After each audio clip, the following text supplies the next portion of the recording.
Hey everyone, so today we need to revisit this video that I made and dig a whole lot deeper.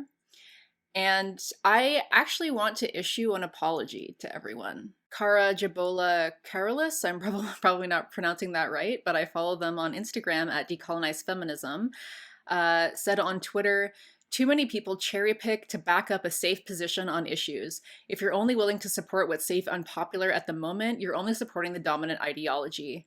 And their partner Kenyella quote tweeted saying, if you wait for an issue to popularize before speaking up, then you're exploiting the labor of the most impacted. You are wielding the power that they spilt blood building. To struggle with us is to take the hits with us on the front line. Now, in this video that I made on how we talk about sex work, and liberation, I watered down my message.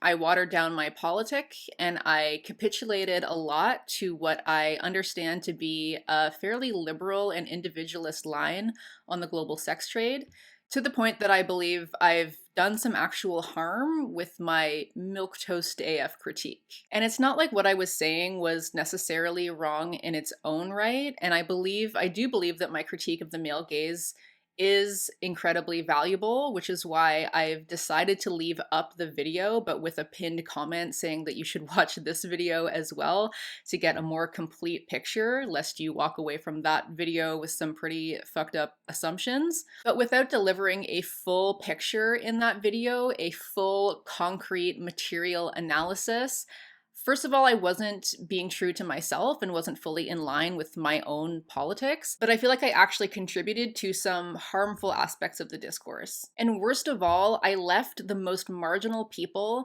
BIPOC people in the sex trade who are trying to push back against the liberal line on the sex trade and advance a systemic critique. I left them to face the most violent and misogynist hate without a ton of pushback, even when they're advancing a critique that A, makes complete sense, is very well developed, and B, is one that I actually share. This was a huge disservice to those women, and I argue to all women and all people. So we're gonna get into that today, but I wanted to apologize because I have never been someone who waits for things to be popular or palatable to speak up on them, especially when we're talking about injustice. I have always used this platform and always want to use this platform to challenge people to think differently about really important issues, always using a political economy and total liberation framework. Like, I didn't come onto YouTube in order to, be the biggest person on the internet, or frankly, to even care about how I'm being received by some nebulous left tube or online left community, which is highly male dominated, which we'll come back to. But I came here, it's like I have to remind myself that I came here to be a disruptor, not a pacifier. And I'm embarrassed that I let other people take so much of the pushback doing work on this. I want to say up front that this conversation may feel fairly gendered at certain points, but that's because the industry is very gendered. And while people of all genders do sell sex and sexual services, it is still predominantly men who purchase and still predominantly women and AFAB people who sell. I also want to say this conversation is going to be very pro-sex worker or people in the sex trade. I will probably try to say people in the sex trade throughout because I know that some people in the trade don't like the term sex work for various reasons, which you can learn about listening to the Red Nation podcast that I will link below. But this is going to be very pro-worker, pro-workers' rights, pro-workers' safety, but it will still likely be a fairly difficult, dense, and potentially confronting conversation, as we are not going to be giving patriarchy or capitalism a pass. So the idea that everyone, but especially women, should be able to do whatever they want with their own bodies and not be judged for that is such a basic and obvious point, right? So a point that basic should be our baseline. That should be where we start. That's our jumping off point to a much deeper material analysis, not our final destination. With that as our final destination, we completely erase history and all forms of systemic oppression and domination. So, the mainstream discourse around this tends to begin and end with the line that sex work is real work, right? And that's very understandable considering that sex sellers have been and continue to be criminalized in so many places, which is outrageously harmful and needs to change, right? We need decriminalization. And it's also understandable because people in the sex trade, particularly women, have been so incredibly shamed, disrespected, and stigmatized by our society that it's really important to push back against that and uplift the rights, humanity, and dignity of all workers. So, in these ways, it's understandable that a lot of the discourse focuses on trying to portray sex work as being the exact same as any other job, because in terms of the need for workers' rights and dignity, yeah, absolutely. But first of all, working in any industry is qualitatively different than working in any other industry, right? So working in a slaughterhouse is going to be different than working in a Lululemon, and the workers in both of those industries are going to face different challenges, abuses, exploitation, whatever, based on the job that they're doing. So it's not always particularly useful to just completely flatten the differences between industries. Like, I don't think that we necessarily need to do that in order to fight for workers and their rights. But that also does a disservice for people who are in the trade and who don't actually want to be there. Because having sex that you don't want to have because you need money is different than mopping a floor that you don't want to mop, right? Like, there is a qualitative difference there. And acting as if there is no qualitative difference there is harmful to people who are experiencing trauma and who want and deserve the right to exit. And not everyone wants that, right? Not everyone wants to exit. And so this isn't about some kind of paternalistic saving people, but for people who do wish to exit, flattening those differences completely does a huge disservice to them. But maybe most importantly, in that discourse, it is completely lost that buying sex is not the same thing as buying a candy bar. This is very important. You are essentially using the fact that somebody needs to make money to survive to have them have sex with you, or take their clothes off for you, or do any kind of other sexual act for you. And if the issue is, oh, well, they need money, you can be a comrade and just give them money or help organize resources for them without that coming with the strings attached that they need to do something sexual for you. I mean, we're out here trying to fight against rape culture by telling men that they need to get completely uncoerced consent. And yet, on the other hand, we're basically giving them the message that if they just have enough money, then they are indeed entitled to someone else's body. So I would like to highlight and uplift the writing of an incredible woman, a former sex trade survivor, Esperanza, who talks very lucidly about the troubling property relations at play here. Because when we look at this materially, and for her experientially, it is clear that very often, most sex workers, of the 41 million estimated sex workers globally, most of whom are in the global south, the majority are doing survival sex work. And so the majority of the time, the seller needs the money more than the buyer needs his orgasm.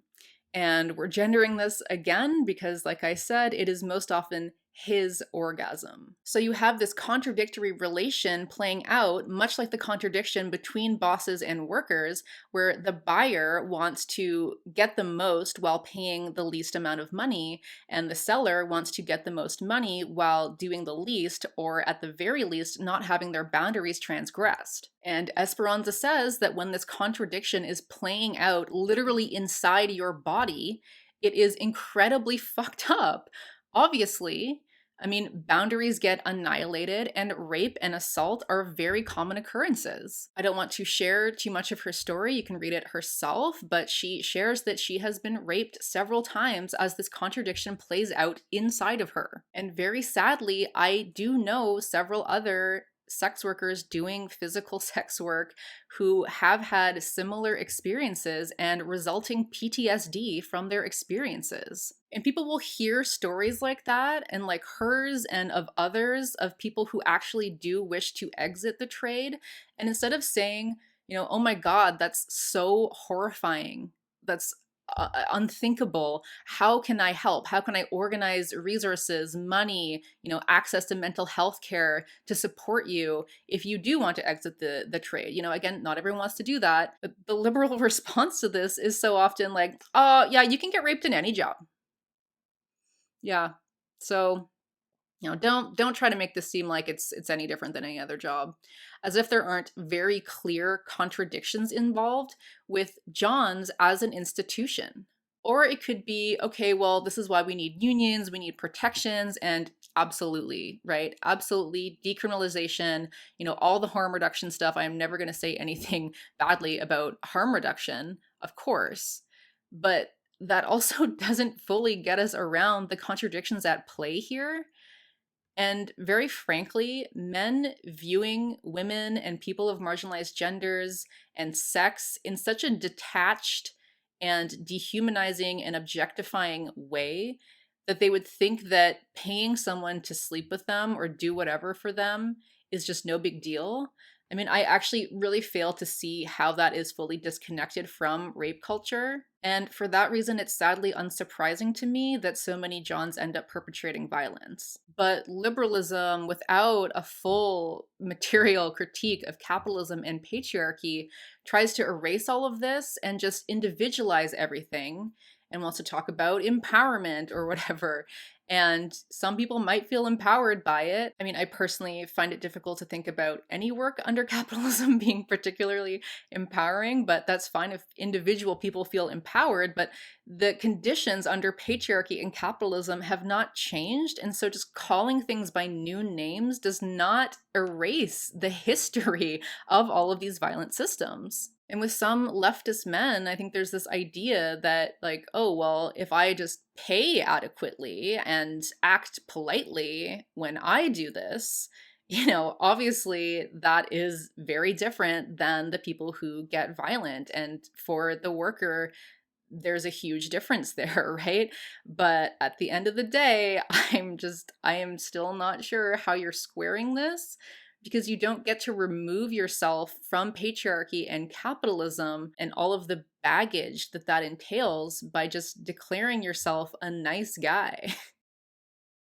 Another thing that Esperanza very brilliantly points out, and this was made really evident to me in some of the comments from the last video, where people were saying, well, oh, it's just so much easier for women to get laid than men. And so as long as this uneven disparity exists, then sex work and porn are going to be necessary. And a lot of these comments were like, oh, I do have my critiques, but it's just going to be necessary as long as this disparity exists.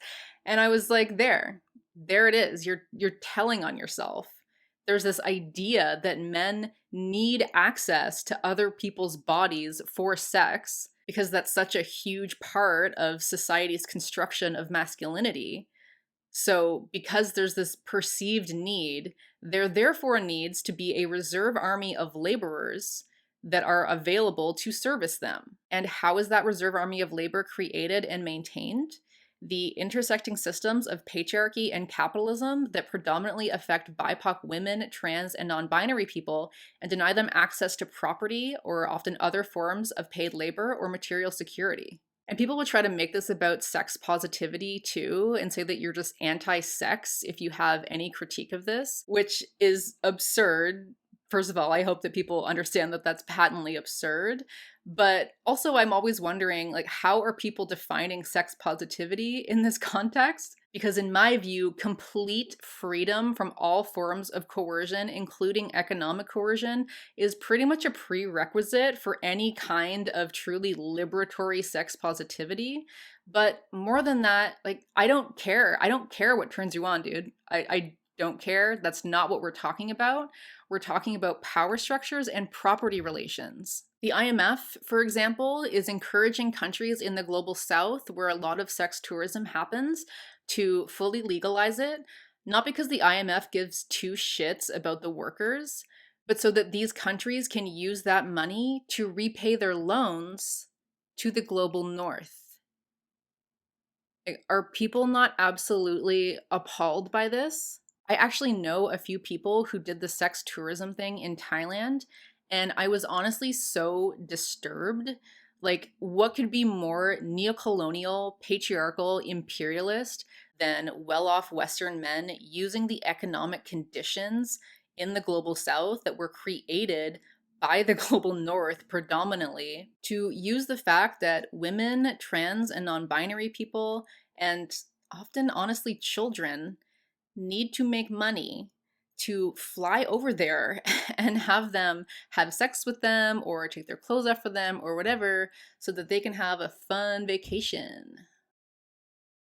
Some people will say it's swerfy to be appalled by that, but swerf means sex worker exclusionary radical feminist, meaning you exclude sex workers from organizing and worker struggle. It doesn't mean anyone who has a principled critique of colonial capitalism and its relation to the sex trade. Like, I go hard on animal agriculture all the time, and that is an industry that is staffed primarily by BIPOC, very vulnerable, marginalized migrant workers who are doing extremely dangerous and traumatizing work and becoming ill and developing PTSD on the job. Nobody tells me that I am being anti-farm worker when I provide materialist critiques of animal agriculture, or when I suggest that we probably shouldn't be buying the meat that is produced in the animal agriculture industry in solidarity with animal liberation. This is kind of the same thing. Like, the difference is that animal agriculture is not criminalized, and so yes, of course, we need decriminalization, but we can fight for workers' rights and safety while maintaining a very principled and fierce critique of the industry itself. Like, we can hold those two things together. And I have to say that sadly, it's mostly been men, my male comrades, who I have seen calling people swerfs left and right online, not because they are actually sex worker exclusionary radical feminists, but because they have some kind of critique of porn or Johns or anything related to the industry. Like, you can't critique Johns because then you're stigmatizing the product that workers are selling or whatever. And honestly, under capitalism, yeah, shit is pretty uncomfortable. Like, there aren't any easy answers here because, yes, under capitalism, especially for people who, because of patriarchy and capitalism, have been forced into this reserve army of labor, people do need to make money, right? Which is exactly why we need to completely transform our horrid capitalist society to liberate everyone and to make sure that everyone can engage in any sexual act in a radically consensual way, completely outside the confines of economic coercion. But while I'm seeing this discourse online, this kind of liberal individualist discourse online, meanwhile, I'm learning that the actual sex workers that I know and the BIPOC sex workers that I'm learning from either completely despise Johns or have, nuanced critiques and understand the contradictions involved in the capitalist system, but still describe themselves as broadly anti-John as an institution, as a class, and systemically. So at this point, it's very difficult for me to see those kinds of reactions, particularly men jumping to call women swerfs when they aren't, as anything other than extremely violent, especially when they're talking to current or former sex workers. Like, how have we allowed the discourse to get so ridiculous? But it's hard for me to see that as anything other than extremely violent and honestly more interested in upholding systems of oppression that give them power and entitlement rather than having honest, sober conversations about dismantling them. And they'll say, like, well, we should listen to sex workers. And like, of course, that's another one of those very basic lines, right? Obviously we should do that. But which ones? Because there's a whole multitude of experiences and opinions on this, and we actually need to be coming from some kind of grounded systemic analysis. If we know that the majority of global sex workers are from the global South and doing survival sex work, why would we focus our discourse and our praxis around Western white women who might feel empowered? Why would we not center the voices of the most marginalized who might be experiencing the most extreme forms of harm and trauma?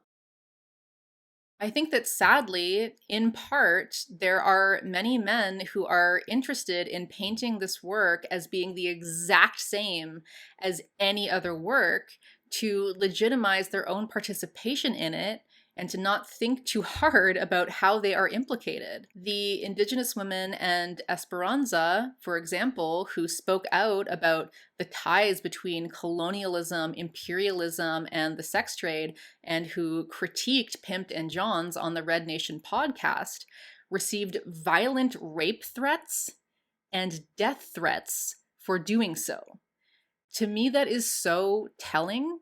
Like the violent extent that some men will go to try to defend their perceived right to access other people's bodies is so incredibly concerning to me. And they were called swerfs as well, of course, even though they are current and former sex workers advancing a very sensible critique. Now, I will note that many people do take issue with some of Esperanza's writing because she advocates for the decriminalization of sex workers, but not of pimps or johns, because she argues they are class enemies, and that if we expand the trade, if we continue to expand the trade, then more people will become trapped in it and will lose their right to exit. I should be clear that it's not just her advancing this. There are a lot of organizations and Indigenous organizations and others that are advancing the same discourse. And now I think she is brilliant and has a lot of really thoughtful arguments crafted as somebody with this experience and who fought for her own right to exit and who is helping others to do the same.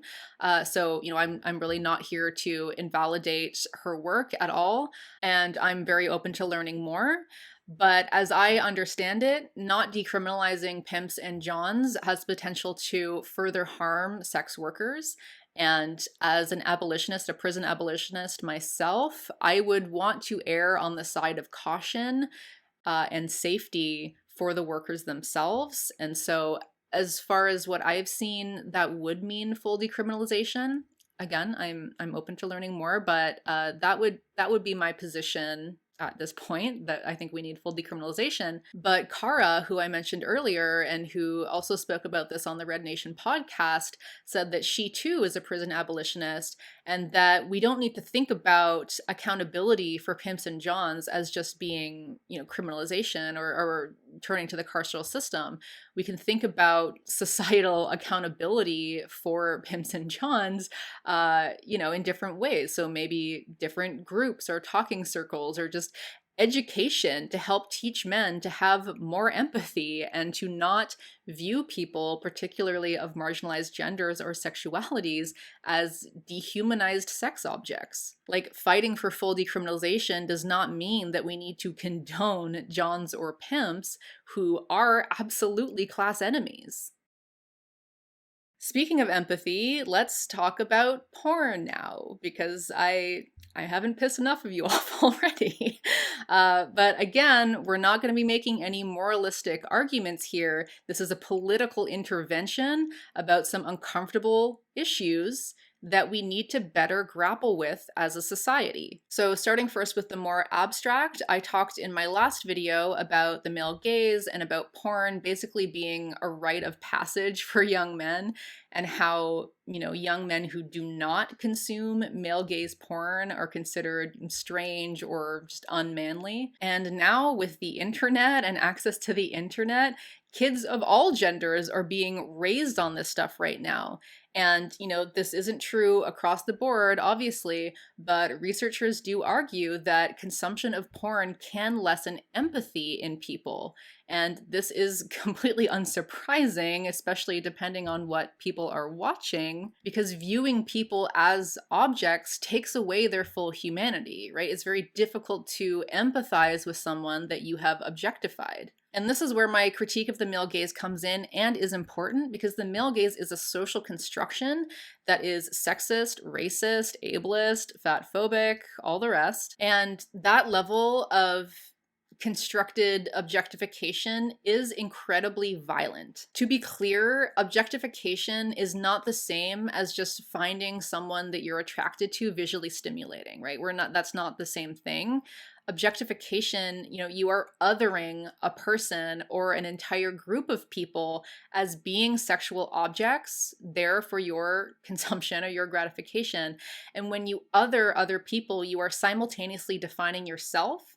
And so when you other others, when you other others as sexual objects, you simultaneously define yourself as the entitled actor with agency that gets to take from them. And because women and people of marginalized genders have been so objectified and fetishized in society for so long, I mean, this is definitely connected to, the hierarchies of power that we see under patriarchy. And so this isn't trivial, right? Like, people will act like this is just trivial and it's not material, but this is in no way disconnected from broader systems of male violence, of male sexual entitlement, and of rape culture. But beyond the problematic male gaze aspect of mainstream porn, you also don't know the conditions under which that performer is there. If the performer is there because they've been forced into this reserve army of labor that I talked about earlier, and they don't necessarily want to be having sex on cue, on camera, then you still need to grapple with the contradictions that I spoke about earlier. Because in this scenario, you are essentially paying or not paying and just viewing ads that end up paying for it to have people have sex that they don't necessarily want to be having for your benefit, for your sexual gratification. And people will be like, "Oh man, like, just let people like what they like. Like, why are you harping on my buzz, man?" That's what the kids say, right? Harping on my buzz. But why are you shaming what I like? And honestly, it's not about that. I hope people can see that it's not about that. And I mean, as a side tangent, we also haven't grappled enough as a society with, what we like, and myself included, what we like has been deeply shaped by capitalist algorithms, and that these things that are fed to us are addictive and like they're designed to be so. So it's simultaneously desensitizing and addictive, but that's a whole other conversation. But this really isn't about that, right? Like, I would love right now to live in a fully free, liberatory, sex positive future, but we don't live in that world right now. And this is a political issue. And again, some performers are very vocally having a fine time and enjoying it, and that's really great for them. And they, of course, should in no way be stigmatized for that. But why would those happy voices completely drown out the voices of people who are having fucking traumatic experiences, being raped and assaulted, and having absolutely nothing come of that because it's like, oh, well, you're a porn star. What did you expect? I'm reading testimonies of people that are saying that it's very common for women performers to be expected to blow the director for free between shoots. Like, remember that the vast majority of mainstream porn is still being filmed, produced, and directed by men for men. And as a society, we have not sufficiently grappled with the full implications of that. And frankly, the full implications of how we've internalized this and what this has done to our minds and our resulting behaviors. And this is all uncomfortable, but it feels like we can never fully just bring this up because a lot of people will get very defensive because I think a lot of people have grown up being told by society that they are sexually entitled, and they just don't really want to grapple with any of this, honestly. But it's like, this isn't about you, dude. Like, this is not about you. In my last video, I asked if men talk about the male gaze amongst themselves and work on deconstructing it and all of that. And the majority of people said no, they do not talk about it. So if they're not talking about that, then I am sure that they're not having uncomfortable conversations about the power structures and property relations that I spoke about today. And therefore, they probably aren't doing a ton of work critically examining their own complicity in them and how that relates to their own conditioning under toxic masculinity or how they've been socialized to construct their masculinities. And so I'm sure that this video is probably not going to land well with a lot of people. I'm fully prepared for that to be the case. Like I said, BreadTube and LeftTube is highly male dominated, both in terms of creatorship, but even more so in terms of viewership. And honestly, I think that's partly why the discourse around this on the Twitter left versus the Instagram left is like night and day.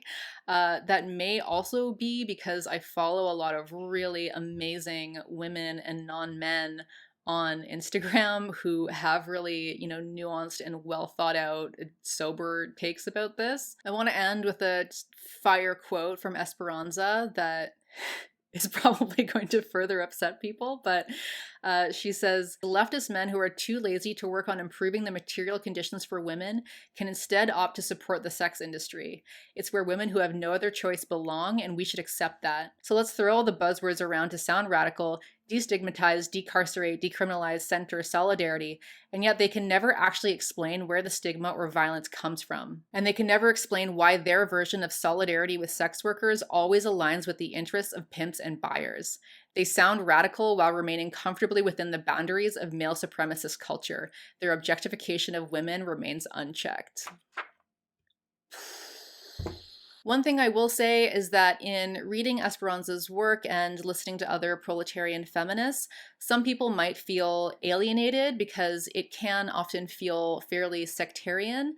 It's coming from an ML perspective, and there's a lot of shots taken at anarchists, which, may or may not be warranted. But I wanted to say that even if you don't identify politically as ML, which I would say that I don't personally, I think there's still a lot that can be taken from the critique, and that I would invite people to remain open to that. Because I would hope that people of all tendencies would be able to see the importance of this critique and to want to really grapple with it. So that's all I have to say for now, and I'm very sorry because honestly, I let the discourse on Twitter silence me, which is so completely ridiculous. Like, what was I afraid of? Being canceled? What does that even mean?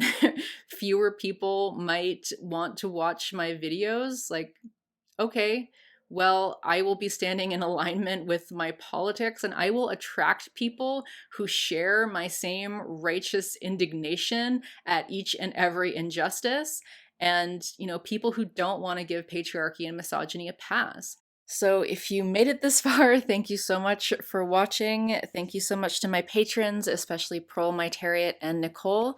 I really appreciate each and every one of you that make my videos possible, and I will see you in another video.